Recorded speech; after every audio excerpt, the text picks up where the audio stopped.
Good morning students. आज हम लोग हरिवंश राय बच्चन की आगे की पंक्तियां पढ़ेंगे जो आत्म परिचय से ली गई है।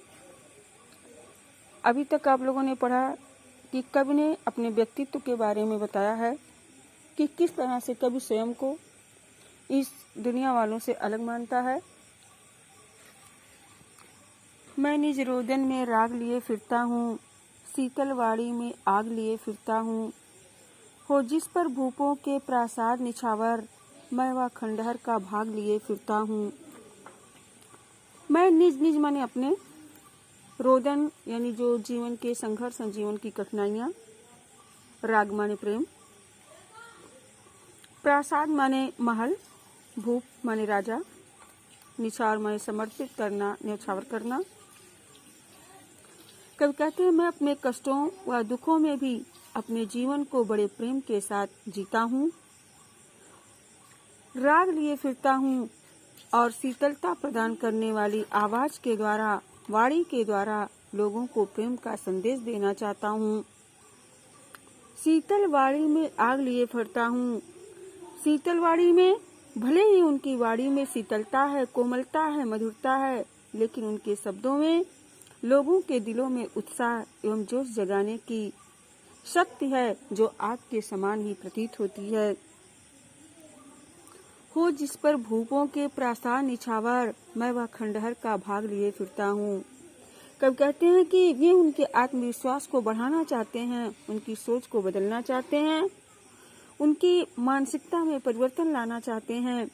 इसीलिए कब कहते हैं कि दुनिया के सभी भौतिक सुख साधनों के साथ जीवन जीने वाले लोगों को भले ही मेरा जीवन ऐसा लग सकता है जैसे किसी राजा के महल के सामने कोई खंडहर हो, लेकिन प्रेम से सराबोर मेरे जीवन की भव्यता, मेरे जीवन का सौंदर्य राजाओं के महलों से भी अधिक है। मैं निज रोदन में राग लिए फिरता हूँ। कभी कहते हैं रोदन यानी जो जीवन के संघर्ष, कठिनाई, बाधाएं हैं। कभी कहते हैं कि मैं अपने जीवन के कष्टों व दुखों में भी बड़े प्रेम के साथ जी लेता हूँ। शीतल वाड़ी में आग लिए फिरता हूँ और शीतलता प्रदान करने वाली आवाज के द्वारा लोगों को प्रेम का संदेश देना चाहता हूँ। भले ही मेरी वाड़ी में शीतलता है, कोमलता है, मधुरता है, किंतु उनके शब्दों में लोगों के दिलों में उत्साह एवं जोश जगाने की आग के बराबर शक्ति है। इसलिए वे उनके आत्मविश्वास को बढ़ाना चाहते हैं, उनकी सोच को बदलना चाहते हैं, उनमें परिवर्तन करना चाहते हैं। हो जिस पर भूपों के प्रासाद निछावर, मैं वह खंडहर का भाग लिए फिरता हूँ। कभी कहते हैं कि मैं दुनिया के सभी भौतिक सुख साधनों के साथ जीवन जीने वाले लोगों को भले ही मेरा जीवन ऐसा लग सकता है जैसे किसी राजा के महल के सामने कोई खंडहर हो, किंतु प्रेम से सराबोर मेरे जीवन की भव्यता, मेरे जीवन का सौंदर्य राजाओं के महलों से भी अधिक है। अगली पंक्तियां देखिए। मैं रोया इसको तुम कहते हो गाना, मैं फूट पड़ा तुम कहते छंद बनाना। क्यों कभी कहकर संसार मुझे अपनाए, मैं दुनिया का हूँ एक नया दीवाना। कभी कहते हैं कि मैं तो एक प्रेम दीवाना हूँ और अपने ही प्रेम में मस्त रहता हूँ। मैं रोया, लेकिन जब मेरा दिल अपने प्रिय के वियोग में रोया, तब मैंने अपने दिल की भावनाओं की अभिव्यक्ति को अपने शब्दों में उतारा तो तुमने उसे गीत समझ लिया। कभी कहते हैं कि मैं एक प्रेम दीवाना हूँ, दीवानेपन में मस्त हूँ, मैं दुनिया से प्रेम करता हूँ, लोगों के साथ प्रेम करता हूँ, किंतु जब मैं अपने प्रेम करता हूँ, किंतु जब मेरा दिल अपने प्रिय के वियोग में, अपने प्रिय के करुणा में, विलाप में, उसकी याद में मेरा दिल रोया तो मैंने अपने दिल की भावनाओं को अभिव्यक्त किया, तो अपने शब्दों में उतारा तो तुमने उसे गीत समझ लिया, गाना समझ लिया। मैं फूट पड़ा तुम कहते छंद बनाना, और जब मैंने अपनी मन की पीड़ा को, आवेगों को अपनी रचनाओं में व्यक्त किया तो तुमने उसे छंद समझ लिया, एक छंदबद्ध युक्त रचना समझ लिया। क्यों कवि कहकर संसार मुझे अपनाए। कवि आगे कहता है कि दुनिया मुझे कवि कहकर क्यों अपनाती है, कवि के रूप में क्यों अपनाती है। जबकि मैं कोई कवि नहीं हूँ।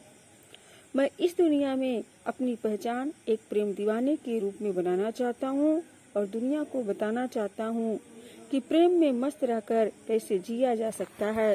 अर्थात मैं एक दीवाना हूँ, प्रेम में डूबा हुआ दीवाना हूँ और ये दुनिया मुझे इसी रूप में जाने। मैं दुनिया के सभी भौतिक सुखों के बिना भी अपना जीवन पूरी मस्ती के साथ गुजारता हूँ। मैं दुनिया का हूँ एक नया दीवाना। कवि कहते हैं कि इसलिए कवि कहकर ये दुनिया मुझे न अपनाए, कवि के रूप में यह दुनिया मुझे स्वीकार न करे, बल्कि मैं चाहता हूँ कि यह दुनिया मुझे एक दीवाने के रूप में अपनाए और मेरी यही इच्छा है, यही अभिलाषा है। मैं दीवानों का वेश लिए फिरता हूँ, मैं मादकता निशेष लिए फिरता हूँ, जिसको सुनकर जग झूम सके लहराए, मैं मस्ती का संदेश लिए फिरता हूँ। आत्मपरिचय से संबंधित जो ये पंक्तियां हैं, हरवंश राय बच्चन की ये अंतिम पंक्तियां हैं। कवि कहते हैं कि मैं दीवानों का वेश लिए फिरता हूँ। कवि कहते हैं कि मैं दीवानों के रूप में इस दुनिया में घूम रहा हूँ, भ्रमण कर रहा हूँ, भटक रहा हूँ और यह दीवानगी मुझे मेरे प्रेम से मिली है। मैं मादकता निशेष लिए फिरता हूँ। अब इस प्रेम की पूर्ण मादकता मेरे अंदर समा गई है। मैं पूर्ण रूप से प्रेम में मनमस्त हो गया हूँ। अर्थात उस प्रेम का नशा मुझ पर पूर्ण रूप से छा गया है और उसी मादकता के लिए एक दीवाने की तरह भ्रमण कर रहा हूँ, घूम रहा हूँ, जिसको सुनकर जग झूम सके लहराए, मैं मस्ती का संदेश लिए फिरता हूँ।